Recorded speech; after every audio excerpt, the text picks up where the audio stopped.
Welcome to the 99th episode of I Wrote This News. Today is Friday, April 22nd, 2022. We took the last couple of days off to do some yard work, so I am happy to say that we're back today. Story number 1, "You're not real," says Donald Trump, but then who really is? Upset that his one-time buddy Piers Morgan pressed him on his 2020 election lies, former President Donald Trump appeared to storm out of a pre-taped interview in a huff as he shouted, quote, "Turn the camera off," according to a promotional clip released Wednesday afternoon. In a conversation set to air on April 25th on his new Fox Nation and Talk TV show Piers Morgan Uncensored, the first-ever Celebrity Apprentice winner repeatedly questioned the twice-impeached ex-president over his baseless claims that he only lost the 2020 presidential election because of widespread voter fraud. Talk TV, a new British network owned by Rupert Murdoch's News Corp, is set to debut Monday. Let's listen to that promo. Okay, Piers, I'm ready. A former president in denial. I'll be completely straight with you, to your face. I think I'm a very honest man. Much more honest than you, actually. Really? Yeah. It was a free and fair election. You lost.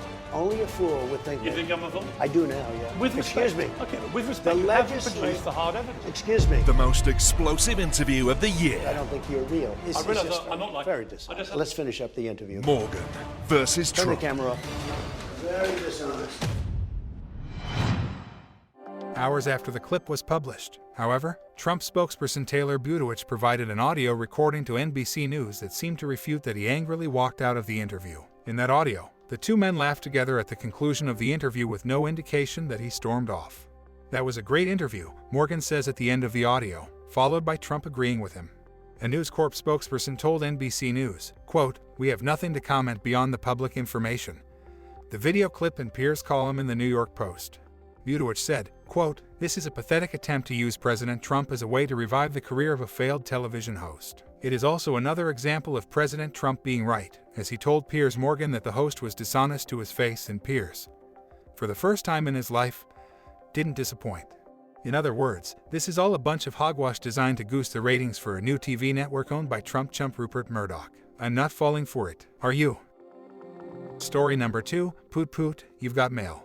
Google has teamed up with Arduino to take the irritation and anxiety out of notifications with the Little Signals project. The digital well-being experiment spans 6 do-it-yourself devices combining the versatility of the Arduino microcontrollers with off-the-shelf hardware to create softer, tactile, and audible alternatives to harsh alarms and buzzers.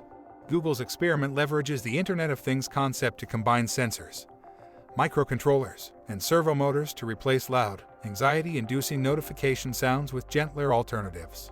The experiment includes 6 devices named Air, Button, Movement, Rhythm, Shadow, and Tap, each representing the medium of notification design with subtlety being the primary focus.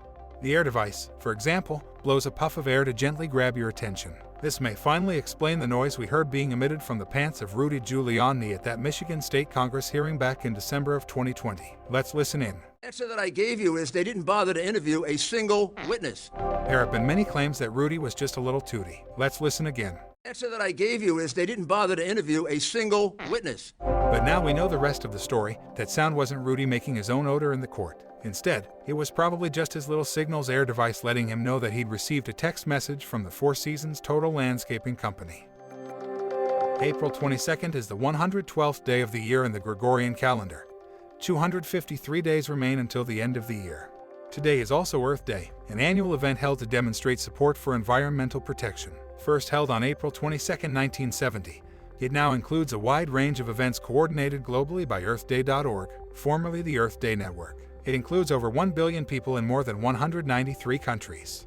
On January 28, 1969, a well drilled by Union Oil platform off the coast of Santa Barbara, California, blew out. More than 3 million gallons of oil spewed, killing more than 10,000 seabirds, dolphins, seals, and sea lions. As a reaction to this disaster, activists were mobilized to create environmental regulation, environmental education, and Earth Day. Among the proponents of Earth Day were the people in the front lines of fighting this disaster: Selma Rubin, Mark Magins, and Bud Bottoms, founder of Get Oil Out. Denise Hayes, organizer of the first Earth Day, said that Senator Gaylord Nelson from Wisconsin was inspired to create Earth Day upon seeing Santa Barbara channel 800 square mile oil slick from an airplane.